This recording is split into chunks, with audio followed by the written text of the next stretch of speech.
Coup de monde, il est French. At the FIFA World Cup, il est more kind of level actually, or your level, or on watching. Yes, Gikoma don't did lawyer, I will lower, can man met to Rodino. Ye, Chia Julie, but Northern Sports 360, near Obiru Bishop. Okay, Angeoni, Inero, World Cup Chakambe, and of course, it take a following your core, ritual. A team, Amira Po winning. Kerbete Wuchake, Wangeo, Ikomlo Mukenema. No Paul Kargibiriti World Cup enter this time round pe watika na again ma Paul ritual ingeo mogo yes abikwani kware mene then of course we're discussing a chill ikingi inerma chaltin okay wachaki Africa kan wangeo ni Nigeria has always been very consistent ikin man me biro ilo one onyo ito man me World Cup but this time round pe watika na again yes lo Nigeria go beyo gi appearances marama abichelo lo ikin man me biro i World Cup since 1994 by the way a 2018 go biro wa bichel out of the 8 mano go biro man no mir go bet gi kero me biro ye meno actually gen manoti no I don't know why they didn't actually appear this time but go biro tie petial machel tiel Mario the previous World Cup bene power biro go matit menero alo man me Nigeria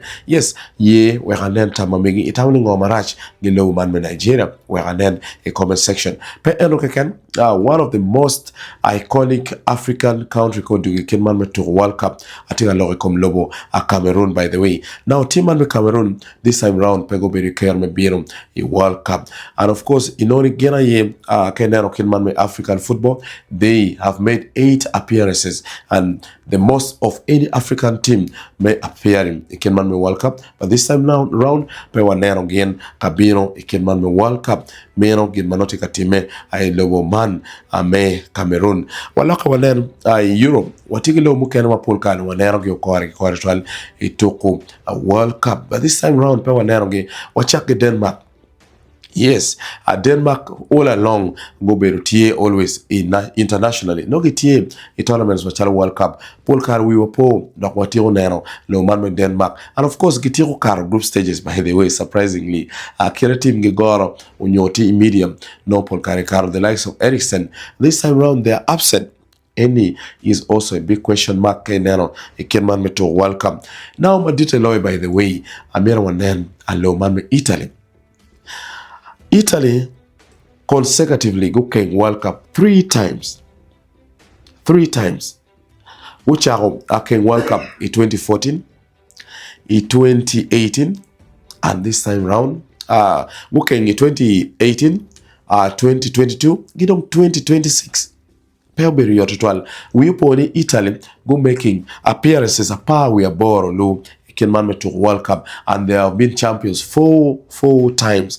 I can man me loyal World Cup World Cup tian marama ye and when the last time ma we aponi low Italy be care me loyal oberi mwahali Mario Gabichel World Cup moberi Germany kaminoni go make gelobo man me France. I think you all are recall actually I'm talking about the headbutt which was the topic of the whole tournament. Kaminoni Zidane, Kachelgi, Materazzi go having that kind of drama. Finals any church to be final. Penalties. Kaminoni a team me Italy go loyal World Cup and eno beruchalo cars but gi pedo beruyot it gi after that because imwaha alibario gapa.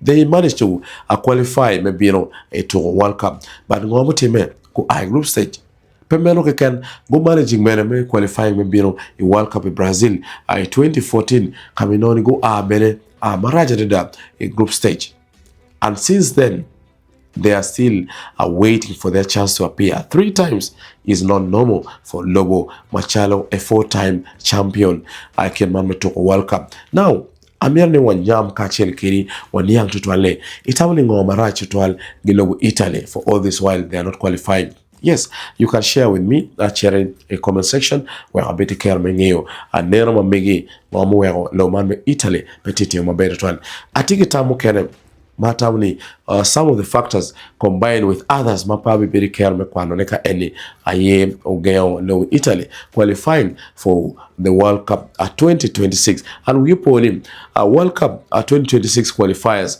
mainoni I group lo Italy inoni guchere ilokman playoffs kaminoni lo Bosnia yokwanyagi I penalties so painful yeah now wachinan kong agor mo kene ma watamni okelo yes kenan mod lo Italy wangeyo gitwal kakati gitutuma mabeje tutwal the likes of Roberto Baggio gi Kenyo the likes of yes akwangi Luca Tony Totti ngamo kene Del Piero tarma Paul tutwal mainoni gobergi kero mekati a youth system palobo Italy.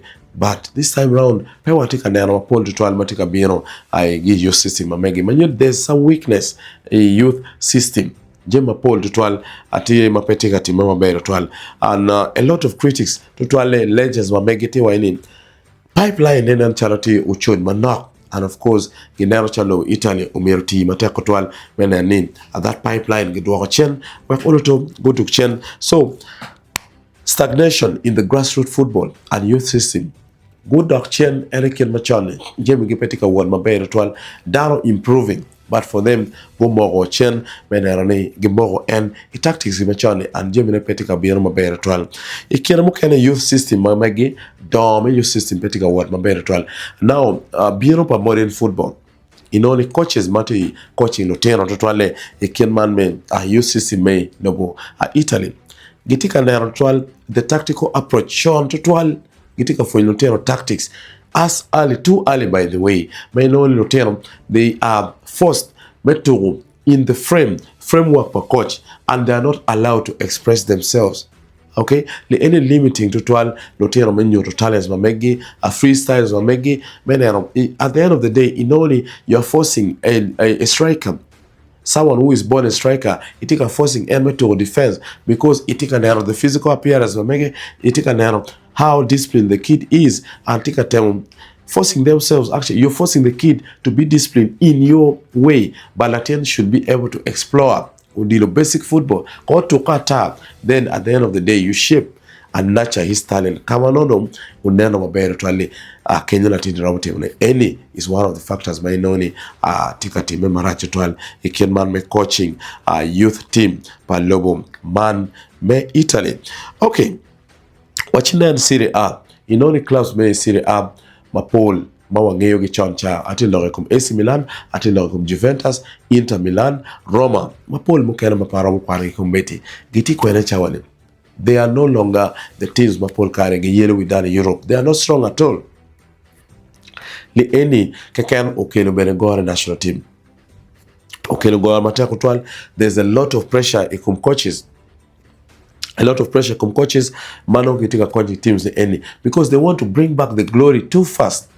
And at that they are putting the homegrown players and this under U21s at a risk is sacrificing yen because he made a striker money from somewhere, a kill midfielder money, ichigam to from foreign countries, a kill gi we all to kuni menene dual you achieve the target magi minini and this one tika dio total lotoro Italy magiti toro elo Italy petika word mambe total inoni the homegrown players gitika beri bench and gipegi chawa total any gen matika dio marache total a pressure tika kero ayela kena mod in 2025 can inoni homegrown players may Italy nyojo malo they are eligible to play for the national team may Italy. They have played only 1.9% of the total Serie A minutes magitoro. Any gen mama petika team leagues wokane France, petika team England, petika team Germany, and anyway petika miyo gumba dito twal gi talents mano gi kelo gi gang when you're homegrown menene gi showcasing ngwa magiti kere any tika dio development me odilo in lobo Italy maraje twal. Now wachina nkong bene jemu kene infrastructures by the way your facilities meto badong lobo Italy report ni man lobo Italy loyo World Cup i mwaka libario gi abichiel. Lobo Italy pode obedo gi gum, onyo pego obedo gi mire total, go na chalo they have already made it, and pego kero focus, gamente pedo kero focus mapol e kien man me developing a facilities. Clubs go bedo ka yele yo mena negi developing facilities ba megi, and that was actually and still not sufficient to 12 men agi uplifting level meo dilo in low Italy. Kind of remote, low machalo France, low machalo England, low machalo Germany. In only there are a lot of camps, okay? Academic camps, manogi biro at the grassroots, or all angles, all corners of France in only udilo gitia tukone, where the likes of Kante, Notika Bino, the likes of Anga, Gitika Bino, and all that. Any petty timelo Italy. Latin money has to really struggle in the few academies per clubs manong they are established. Any peperi total, and of course talents Paul falling out because of Pegeramo affording sometimes Gipegi Chawa Nyuruma Megi Petuar believing totally the competition is too much. Any fitting into the already established few academies, anything affecting a logo man me Italy matekrotual. Wachina mbere kinje mukere matamoni umuwang team unyo umuwang low man me Italy where pekera mo nero no gorman gitikere since World Cup me 2010 ma obero racha to board gi 2014 obero racha da pressure chako bino unyo tama poll ikin stakeholders meo diro ilo Italy o chako bino ni ngoba rach, and of course gi chako blaming unyo gi chako pointing out a gore matie, but pressure anyway would have actually resulted into something ikare any, but ngomo time ye waka wachini imwaka alibario ki PRO low man me Italy bo chero chigo loy euros.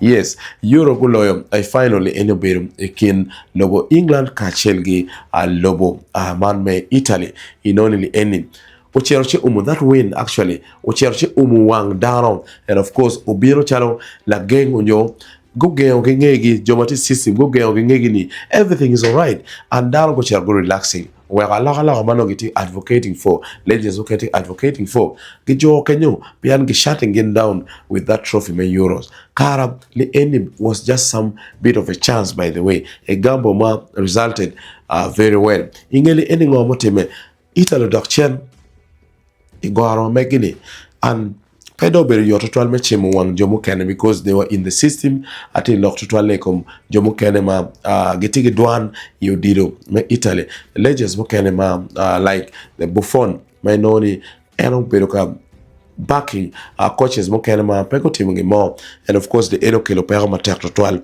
e kom lobo man me Italy ije mo kene ma tabuni bene o kelo goar ma tek total e lobo man me Italy aye self-inflicted. Actually, I could say that the matches Mano Gibiro and a team man Italy. Paul Karen Gikelo pressure matek to Twalekom game.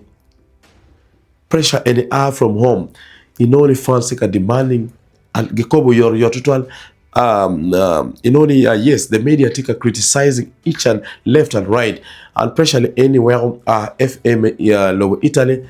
Pero mo bero patient get coach Mike, and they want to deliver, and they cannot trust the process. Coaches gelago gikelo Gennaro Gattuso gibayo gikela nga Allegri gikelo kenyu gibayo gitimo, and all that they are just moving in circles. Waranyi Mike and parent li any atawni bero gemaracho to pressure to ale menane gelago jemo yor without following the trend. Ma nyongeyo kitma jemino balekere we geri vasi kidakuja Italy pego ye they refuse to accept they are not doing well go be forcing changes in any polkare kilo pressure low Italy or playoffs or a penalty shootout to Romano Mierbe no go lower they are so fearful, they fear to dominate the game, they fear to lose the game to the level mano pegiram charanyim, they keep on defending udilmano Mierpo or penalties pressure bino ajiji mano bino gekom la po wit mo marajo mainoni we poni shootout any go wa mwali chani be losing, so pressure any bino kom lutoro shootout chero chi ba leo me agikle uye bena wawachi ni bad luck tie Kenya and Italy, sometimes they arrange their teams in a manner my or at least something positive. But ya gikene inoni kisran biro kan Italy no miotir number rio, Italy charity on number deck because of mistake maritiri unyo bad luck bene mana knock mano beruti Italy charity on number deck, Italy charity playoffs. Ya gikene pressure plus bad luck penalties. Italy pechero kabayiken. Any ticket jemu kena matamuni ya da okelo gor pe Italy. Yin kone tamuni abi kwano megi keto pin kenyo i comment section wa kono to abi diker menene. Now atawni wanen bene tutwale solutions menema warhamoti kire nyon lobo Italy agramoti mone. Wachake kan atawni there is need to overhaul the old system, the youth system, your grassroots system me lobo Italy. They need to see from Gukwancha then from Lobo England, which in Lobo France, good and Lobo Germany. Go la Jema Paul, Lobo Germany, all the time, Jema Paul take a team memano, Yada, Kelo Lutero, Paul, every year, Lutero Manyan take a donny squad, the likes of Carl, Musiala go be the Kerma, Donny Kenya, Jema Paul Magibeka team, every single year, Lobo Italy, Lobo Germany take a Carol Lutero, Matika Biro, England the same way, Lobo France Lutero take a Biro, the likes of Dewey and the rest, Wengi take a Biro, but Italy pay now. They are sticking to Jomoni any record. So they need to overhaul Kirmagi Timuki training, Mameki, Ikinamu Kanamere, Nana Law to Telecom, and the tactical bit of it. Mainly Italy, they need to, the coaches at the lower level should not focus on bringing their tactics too much. They need to nurture basic football, the freedom to play their football. Any because men are not developing into Jema Paul. Ikina Kenyum strikers pere ilo Italy, by the way. Wagi kinero Balotelli, wagi kinero Inzaghi, wagi kinero El Sharawi, wagi kinero Lutumu Kena Machon, Luca Tony, wagi kinero Mukena Machon. But this time round, Kwanagi Wange, they are not that to that level when in world class. They don't have world class and your elite strikers man pushing again, le any affecting again. Now le any attitude structural problems kilme training lotero ni any pakitika miyo karigi lotero meto ndini mamegi, and of course creativity pa lotero pa warawonero ne ani yagikle we have the team watikedi any. Okay, ikinje mukene bene matamuni lowo Italy has to do aye reforms is Serie A. Okay, Serie A needs a lot of reforms. Totally FA Omirogu stepping up, go borrowing a leaf from Lobo Mukana Bandara Kwanini. In England, go be the care of Mateo Mero Carmangage, may only in every squad, team Moikan England Milnani. Homegrown players Mirbeti, Lutero Manogi, they are eligible to play for the English national team, no Mirgo Betie. Now, any car Lobo Italy go team will help them a lot. Pian Canarmod, Yagikane Kitawaja Kananen, Serie A. Petika miyo gumdutwal give the home grown players otero matero tutwal petika mini gibere kare ni eni tika dio gimatia kotwal. So they need to step in bukel check ma somehow geo tutwal onyo weko secure in position pay natives onyo annually mele Italy eni is harsh but it comes out with the result ya gikene atawne be konyi gimatia kotwal ikire mukene Gumi kar ge coaches. Guye coaches mati progressive. Udilo lakeo, there's a lot of intensity. And coaches my tenini, they need to adapt to that. In Italy, Paul Karge Chergen ma analuoni firefighting. Ge kwanyo ngaremoni because of lawyer Serie A, kwanyo ngaremoni because of terror and Serie A team money. Uchiara nyimba boys Champions League. Ge kero national team. Any problem kwanyo. They need to trust the process. Okay, coach matiki vision. And of course, the strategies to achieve those kind of visions. Any of the kwanyo gimateko twal. Atamoni. Those are the few things Makago Temo, plus other things but not yet down. They can research and find out. Because a team is so iconic, it can man World Cup. Actually, pay your total watika tolerating the World Cup without those big names Mapol Kargi decorating the World Cup. Anyway, any benenong kele wa ya geke may you Martin. I hope you're enjoying the World Cup and do enjoy it with us, Northern Sports 360.